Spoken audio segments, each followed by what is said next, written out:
everyone, hope you are doing great.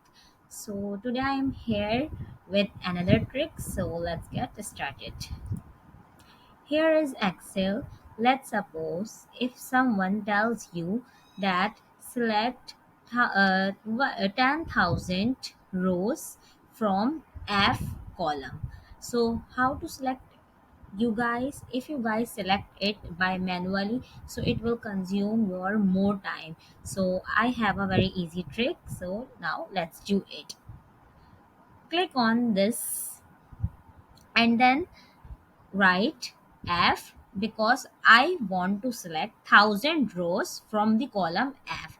That's why I'm writing here F. So capital F, and then how many rows I wanted to select? I want to select 1000 rows. So 10,000. So I am writing 10 and then 1000. And then press shift on your keyboard and enter.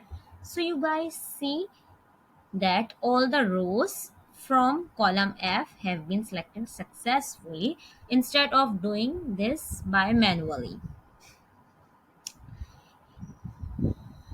If I am converting these rows from column F into border,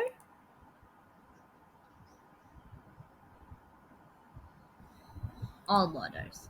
So you guys see the results clearly visible. Thank you very much.